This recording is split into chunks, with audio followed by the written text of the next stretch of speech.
Fast forward to December of 2019. Killing 3 people at a country club in Kennesaw, including a well-known golf pro.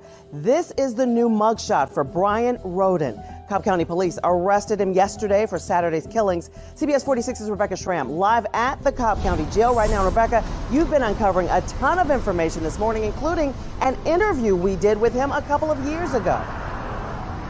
Yeah, and Karen, I'm going to show you that in just a minute, but I want to tell you, it turns out the suspect was not on the loose for all that long. He was actually arrested in Chamblee on a DUI just hours after the murders. Now, I want to give you a look at the mugshot. This is the most recent one we have of him. He was transferred here to the jail overnight. It was most likely fingerprints from that DUI that allowed investigators to connect the dots. And that's not all I'm uncovering.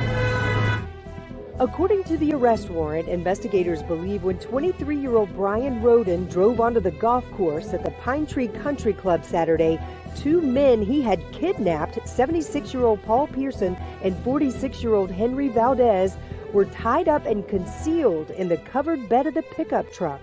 The warrant shows detectives believe Roden had bound their hands, legs, and mouth with tape. When the club's golf course manager, Gene Siller, went to figure out why the truck was on the course, according to police, that's when Roden shot and killed him. The warrant shows Roden also shot and killed the kidnapped men, although it's not clear whether that was before or after Siller stumbled upon the crime scene. I've learned Roden is a 2015 graduate of Campbell High School in Smyrna, where he played football and ran track. From there, he went to Georgia State University, where in 2016, he ran into trouble. As we reported, he was accused of trying to sell marijuana to 2 teenagers and then getting into a shootout with them. At the time, I spoke with some GSU freshmen who lived in the same dorm.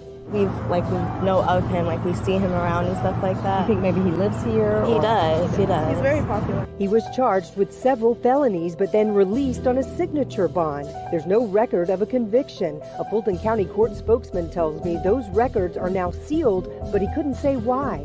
Georgia does have what's called the First Offender Act, which gives defendants with no felony record a second chance.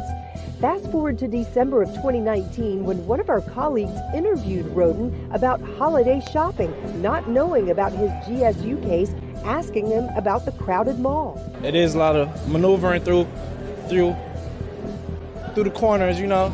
I can look you in your eyes and know I'm dead wrong. The latest was from June. It features his album called Made It Out. He also shows off some of his live performances. The latest posted 2 days before the murder. And a sheriff's office spokesman tells me that the hearing for Roden is scheduled for 8 o'clock tonight. Killing 3 people at a country club in Kennesaw, including a well-known golf pro. This is the new mugshot for Brian Roden. Cobb County Police arrested him yesterday for Saturday's killings. CBS 46's Rebecca